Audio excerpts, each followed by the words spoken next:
Assalamualaikum warahmatullahi wabarakatuh. Kembali bersama dengan saya Agus Surahmat Poyrojo. Salam integritas. Siang hari ini kembali bersama dengan saya menemani waktu siang. Istirahat hari ini. Agak sedikit kurus karena memang berapa minggu ini kurang sehat. Ya. Dan alhamdulillah beberapa waktu yang lalu kita dengar pernyataan dari mantan Menteri Agama Jenderal Fahru Rozi yang menyampaikan ada dugaan berkaitan dengan beliau kemudian di reshuffle dari Menteri Agama di Kabinet Jokowi di tahun 2020 Jadi sangat singkat sekali, kurang lebih hanya 1 tahun lebih sedikit gitu. Beliau di reshuffle. Dan pernyataan-pernyataan ini sudah ada di mana-mana. Nanti agar tidak gagal paham, dan kemudian juga kita menganalisis secara salah atau memberikan komentar secara salah, kita lihat bagaimana lengkap wawancara beliau. Nanti kita dengarkan. Hanya 1 tahun 2 bulan, Pak. Ya. Kira-kira Bapak tahu nggak kira-kira alasan apa sih Bapak akhirnya dicopot dari Menteri Agama?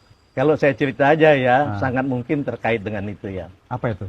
Saya mulai masuk awal, sampai saya reshuffle, ada perbedaan pandangan saya yang agak sedikit mencolok dengan Presiden maupun Wapres, masalah FPI, Front Pembela Islam. Saya tidak pernah bergaul dengan Front Pembela Islam. Ketemu Pak Habib Rizik pun tidak pernah, kecuali sekali pada saat dia menikahkan anak, saya datang, saya diundang, saya datang, dan bertemu beliau pun di antara ratusan undangan. Tapi buat saya, membubarkan sebuah organisasi besar, apalagi organisasi Islam ya, itu tidak semudah itu, harus dengan kajian yang komprehensif gitu ya. Apalagi kemudian menurut saya tidak ada ancaman yang dari dia yang ditakuti kok gitu ya. Sehingga saya selalu mengatakan kepada Bapak Presiden maupun Bapak Wapres, saya dipanggil Bapak Presiden 2 kali terkait ini, Pak Wapres sekali. Saya selalu bersikap bahwa, Pak, tidak perlu dia dibubarkan, cukup dibina. Dan nggak ada masalah, bukan ancaman buat saya kalau menurut pandangan saya gitu ya. Itu ada beberapa perbedaan pandangan kami gitu tentang itu. Dan kemudian lebih kurang pada saat seminggu sebelum saya reshuffle, ada rapat kabinet. Topiknya itu pembubaran FPI. Saya tentu saja saya hadir ya. Sebelum berangkat, dan itu saya salut dengan istri saya ini. Sebelum berangkat saya bilang kepada istri saya, Mam, ini ada sidang kabinet terbatas, topiknya hebat banget, pembubaran FPI. Wah, khusus banget ya. Itu ya. Ada saran nggak, Mam? Saya bilang ke istri saya. Istri saya bilang, Pak, kalau Papa tetap bertahan tidak membubarkan FPI, tapi hanya membelanya atau membinanya, Papa pasti 100% di reshuffle, kata istri saya. Tapi menurut saya, kata istri saya, itu pilihan terbaik. Kalau enggak, Papa malu sama umat Islam, malu sama orang Aceh gitu ya. Orang sebuah organisasi Islam besar, dibina saja cukup, kenapa mesti dibubarkan? Dan mohon maaf, istri saya bilang, kita jadi Papa jadi menteri pasti bangga. Tapi lebih bangga lagi Papa jadi jenderal bintang 4. Dan Papa sudah jenderal bintang 4. Kalau Papa, mohon maaf, kalau menteri, semua orang dekat presiden bisa jadi menteri. Tapi kalau di tentara, Papa ngabdi 32-35 tahun, belum tentu jadi jenderal bintang 4. Jadi kalau menurut saya, Papa tetap tegas mengatakan bahwa tetap tidak perlu dibubarkan, cukup dibina gitu. Nah itu saya sampaikan. Jadi pada saat rapat, semua menteri dan kepala badan dan lembaga tidak ada satupun yang ngomong lain kecuali bubarkan. Hanya Bapak yang hanya saya satu-satunya menyampaikan itu. Oh, hanya Bapak di reshuffle. Saya itu kelihatannya. Nah, hingga waktu itu pun saya sampaikan ada menteri yang mengatakan, Pak, di dalam FPI itu ada unsur-unsur radikal. Saya bilang kalau seandainya betul ada unsur radikal di dalamnya, kalau dia dalam organisasi FPI lebih mudah kita ngawasi. Tapi kalau dia sudah ada di luar FPI kita bubarkan, kita akan lebih susah ngawasinya. Dan lain-lain sebagainya saya ceritakan bermacam-macam alasan. Oke, akhirnya diputuskan, baik. Kalau gitu kita tunggu saja keputusan Presiden. Seminggu kemudian saya di reshuffle. Tapi kami sudah tahu itu, kita ketawa-ketawa saja. Jadi konsekuensi apapun sudah terima. Kemudian 3 hari kemudian lagi FPI dibubarkan. Dan saya senang bahwa FPI dibubarkan pada saat saya tidak menjadi Menteri Agama lagi. Oh. Kembali saya garis bawahi, saya bukan pernah pengajian sama-sama FPI, sama sekali tidak pernah ketemu Habib Rizik pun tidak pernah, kecuali pada saat undangan dia menikah itu, menikahkan anak, itu pun di antara ratusan orang yang ada undangan itu. Tapi saya punya idealisme, punya prinsip seperti itu. Dan kami senang pada saat kemudian diresapel kita ketawa-ketawa saja. Ya, karena sudah juga Iya. menduga itu. Iya. pada Kemudian oleh Bapak Presiden saya ditawarkan menjadi dubes. Hmm. Saya bilang Bapak Presiden terima kasih banyak. Tapi saya lebih baik kumpul saja sama cucu-cucu saya di Indonesia. Baik kata beliau. Terima kasih. Menteri Agama Jenderal Purnawirawan Fahru Rozi yang mengatakan bahwa dugaan, ya sekali lagi dugaan, bahwa beliau menurut penuturan beliau di reshuffle itu karena berkaitan dengan FPI. Nah, saya mencoba pada akhirnya mencari berita kurang lebih di tahun 2021 ya. Ini saya coba cari berita, nampaknya masih korelatif ya, berkorelasi dengan pemberitaan ini. Hanya yang menjadi pertanyaan kita adalah ini banyak sekali para lingkaran Pak Presiden Jokowi yang nampaknya sudah mulai buka-bukaan. Ya kita nggak tahu ya, kita nggak tahu. Tetapi yang jelas ini ada beberapa pernyataan-pernyataan dan dilansir ini dari Warta Ekonomi maupun juga dari Republika ya. Fahru Rozi lengser dari jabatan Menteri Agama. Katanya gara-gara kasih lampu hijau ke FPI. Kita tahu bahwa FPI itu kemudian dibekukan ya. Kita baca. Wakil Ketua MPR Republik Indonesia Hidayat Nur Wahid ya, menduga mantan Menteri Agama Fahru Rozi kehilangan jabatannya karena memberi izin pada Ormas Front Pembela Islam atau FPI. Alasan inilah yang menurutnya membuat Kementerian Agama, Kemenak ya, tak hadir dalam pernyataan bersama pembubaran Front Pembela Islam. Pemerintah mengumumkan pembubaran FPI melalui surat keputusan bersama SKB 6 Menteri, SKB tentang larangan kegiatan penggunaan simbol dan atribut, serta penghentian kegiatan Front Pembela Islam FPI pada hari Rabu pada 30 Desember 2020. Ini berita di tanggal 3 ya, tanggal 3 Januari 2021 ya. Jadi 3 hari setelah itu.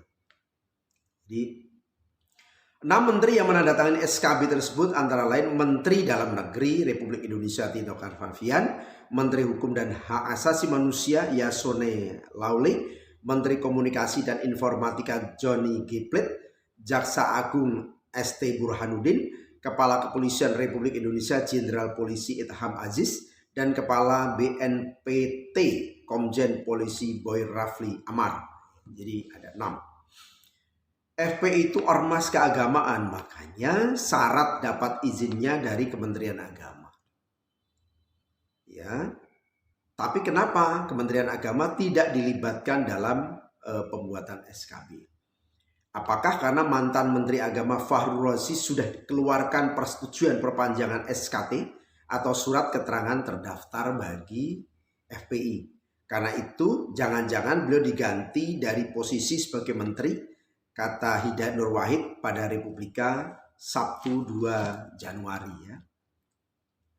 Dalam penelusuran Republika, Fahru siap menjadi orang yang terdepan memperjuangkan perpanjangan SKT Front Pembela Islam di Kementerian Dalam Negeri. Ya. Fahru mengambil sikap itu karena FPI sudah membuat perjanjian dengan Kementerian Agama untuk menerima Pancasila dan NKRI. Nampaknya dari dulu kalau ya kita dengar, kita lihat apa yang dilakukan oleh FPI itu ya kegiatan-kegiatan agama yang normal-normal saja dan juga kegiatan-kegiatan kemanusiaan. Kita tahu bagaimana FPI melaksanakan kegiatan yang tidak mengenal apakah itu rasnya apa, apakah itu agamanya apa, ya tetap dia lakukan. Ya, dalam melakukan misi-misi kemanusiaan juga tidak melihat apakah agamanya apa, sukunya apa. Bahkan kalau kita mau jujur, pada saat terjadi tsunami di Aceh, bagaimana FPI itu sangat memberikan andil yang luar biasa. Ya. Dan kemudian kalaupun terjadi, misalkan terjadi beberapa aksi-aksi, itu bentuk ketegasan saja.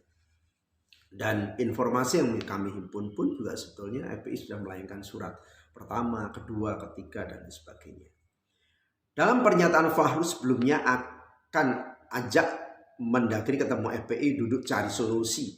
Apalagi kemudian Fahru setuju dan arahnya ajak Tito beri SKT, tapi kemudian ternyata itu tidak jadi kebijakan, maka bisa saja dianggap halang-halangi pemerintah, makanya beliau dicopot, ujar Hidayat Nur Wahid. Ya. Ini jadi spekulasi hukum karena faktanya kalau syarat rekomendasi Kementerian Agama mungkin sudah kasih lanjut pentolan Partai Keadilan Sejahtera itu. Ya. Nah, sahabat-sahabat semuanya, terlepas dari semua persoalan itu, ya nyatanya kemarin kita dengar bagaimana pernyataan dari mantan Menteri Agama tersebut yang diwawancarai. Dengan jelas beliau mengatakan, tapi sekali lagi ini kemungkinan, ya kemungkinan, beliau juga masih menyatakan mungkin hal ini, ya mungkin hal ini karena beliau dianggap, ya kalau menurut penuturan Pak mantan Menteri Agama, beliau pernah datang undangan anaknya Habib Rizik. Ya kalau undangan sih sebenarnya tidak bisa dipersepsikan apakah jauh atau dekat, karena ketika kita diundang itu wajib untuk hadir.